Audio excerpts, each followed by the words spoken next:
Happy Easter Sunday morning, Resurrection Day 2020. Wow, this sure looks different, doesn't it? We are going to share our Easter sermon Sunday morning here from the Pierce living room. This is a special place for me. This is where Church Requel got it started, in this living room, and somehow for me it's only appropriate that we come back here for this very special morning. Today I have a question for you. It's the same question that was facing the disciples and the women after Jesus had been crucified and was buried in the grave. They came to the first day of the week, that Sunday morning, and they were looking for Jesus. Easter begins with looking for Jesus. We read in Matthew 28:5, the angel said to the women, "Do not be afraid, for I know that you seek Jesus who was crucified." Or Mark 16:8, "Do not be alarmed. You seek Jesus of Nazareth who was crucified." In Luke 24:6, "Why do you seek the living among the dead? He is not here, but has risen." That first Resurrection Day began with the women and the disciples looking for Jesus. So that raises two questions for us on this Easter Sunday morning. I'd like to talk to you about those two questions. Here's question number one. Are you looking for Jesus? Are you searching? Are you seeking? Are you asking the faith questions? Jesus, did you arise from the dead? Are you real? Is this whole Christian faith real? Jesus, are you alive now? And especially during this time of coronavirus around the world, we might ask the question, Jesus, do you make a difference now? Jesus, does knowing you matter now? Those are the looking for Jesus kind of questions. And I want you to know from the bottom of my heart that those are all valid questions. They are welcomed questions. Easter, in every single gospel we have, begins with these looking for Jesus questions. You know, that first Easter Sunday morning did not begin with dressing up for church or chocolate bunnies or hidden eggs. There were no celebrations, there were no festivities, there was no holiday. That first Easter began with Jesus' disciples literally sheltering in place, afraid that at any moment that knock at the door would be the soldiers coming for them next. And the women, well, they were left with the grim task of placing herbs on a dead body, the dead body of their friend, their mentor, and their teacher, Jesus. And so when they found the empty tomb, what was their first thought? Was it the thought of resurrection? Absolutely not. No, it was, where's the body? Who took the body? Behind the very first questions were doubts. What now? How could this get any worse? How could this get any weirder? Wasn't killing him enough? Now you have to take the body away?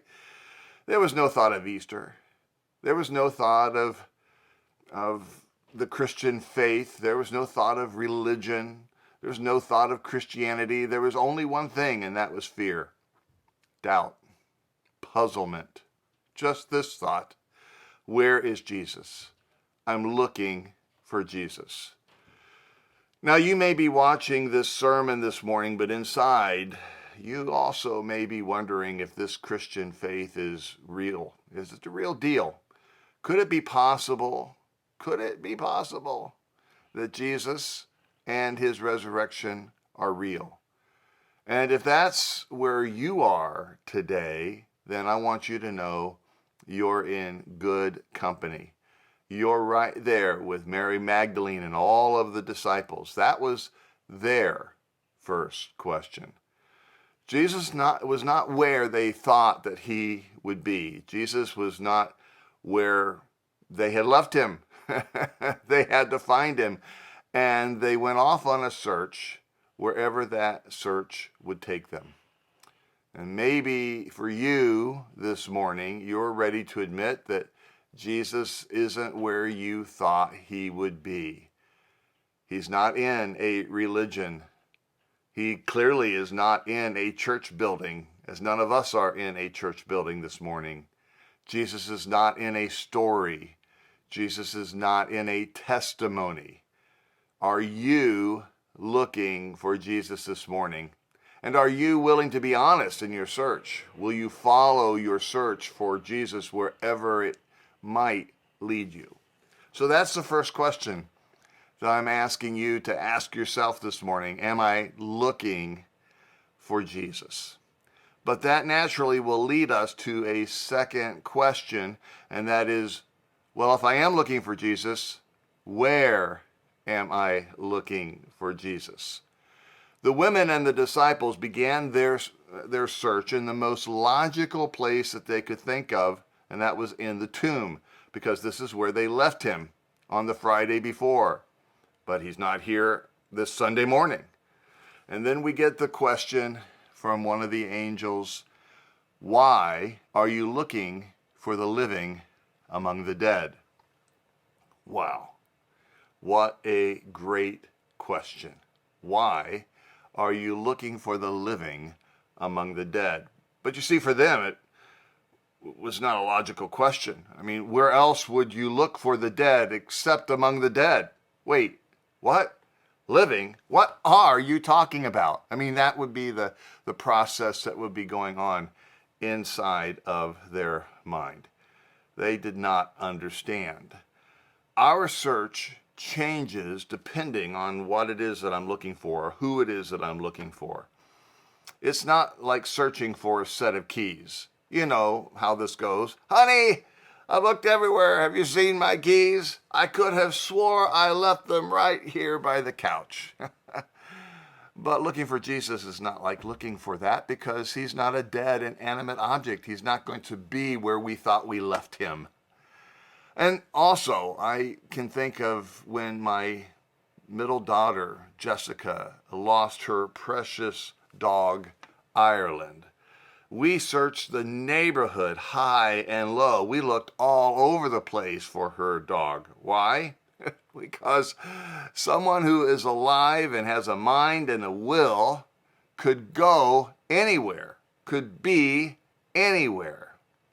So those first lookers for Jesus can be forgiven for being confused. Mary Magdalene, for example, looked right in the face of Jesus, but could not arrange her mind in such a way as to actually see the living Jesus. So she supposed that he was the gardener. A gardener who looks a lot like the deceased makes a whole lot more sense and is a lot easier to understand than the dead made alive. And blaming him for stealing Jesus' body made more sense to her in that moment than accepting that this person in front of her, living, was Jesus himself. So, where do we look for Jesus? My guess is that if we choose to look for Jesus at all, and again, we have to go back to that first question, am I looking for Jesus? But if we are looking for Jesus at all, we will do the same thing that those first disciples did, that those first women did. We will look for him the last place we left him. Where was the last place you left Jesus? Maybe we left him in a simple, childlike understanding of Jesus with our mother's explanation, but that was for children, and I'm an adult now.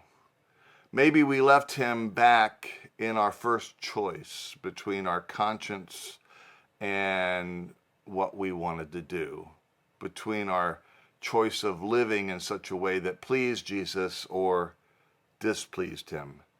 Maybe we look for him back at that relationship choice, or maybe back at that getting drunk choice, or maybe back at that gossip choice, or maybe back at that anger and abusive choice. Maybe we left Jesus back where we thought it was only cool to choose science over faith, because after all, who really believes in Jesus anymore. Or maybe we left Jesus back buried deep, full of misery and heavy laden state of affairs that we couldn't possibly carry that burden of our own expectations, let alone the expectations of the deity. And so we left him behind. Or maybe we left Jesus back in the guilt of a judgmental upbringing when no one we ever saw lived up to the righteousness that everyone claimed that everyone had, but everyone knew they did not. Or maybe we left Jesus back at a church, or back at an altar, or back at religion, or back at family, or back at a friend's, or a spouse's, or a parent's, or a grandparent's. Maybe we would desperately like to go back there if we could, to make another choice, to live up to expectations, to pray right, to live right. And maybe we've even tried to go back there and restart. Maybe we've tried to go back there and restart multiple times, but we have just not really found Jesus there. We just found religion. We just found obligation. We just found judgment. We just found guilt. Today I want you to know I have good news for you. That's not where Jesus is. That's just where death is. And why look for the living among the dead? Where you look for Jesus is a little like playing ice hockey. Wayne Gretzky, the great hockey player who once scored 92 goals in a single season, is quoted as saying, "Skate to where the puck is going, not where it has been." And I want you to know, for us today, this is a little bit the same for us and looking for Jesus. We don't look for Jesus where we last left him. We look for Jesus where he is going. Look for Jesus where people are hungry and being fed. Look for Jesus where you find thirsty people being given a drink. Look for Jesus where you find strangers being welcomed, where you find people being clothed, where you find the sick being healed, where you find the imprisoned being visited. You see, where you find the hungry and you find the thirsty and you find the strangers and you find the unclothed, the sick and the imprisoned, and you find people ministering to them, there, my friend, you will find Jesus. Now, maybe this morning you're a little bit surprised that I'm not on this Easter morning talking about the plan of salvation on this Easter morning. Maybe you think that I should be talking about the sinner's prayer.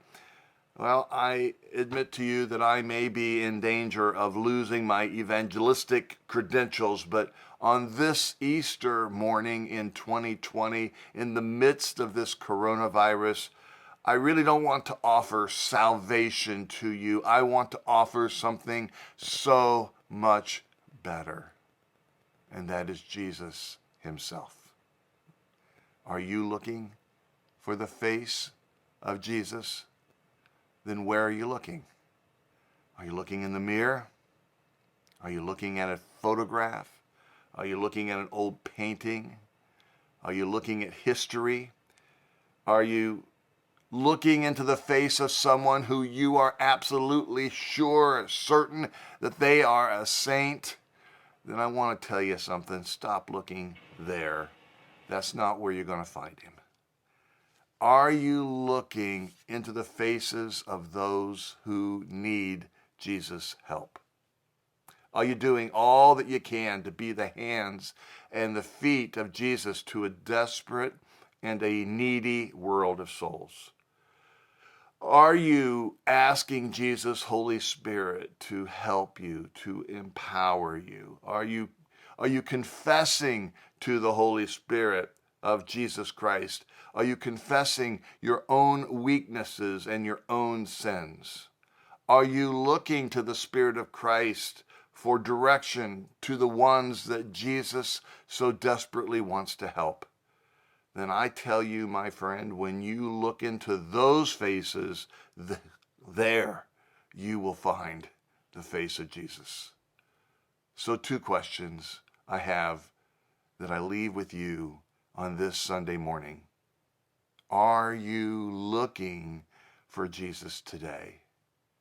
And if so, where are you looking for Jesus? He is risen. He is risen indeed.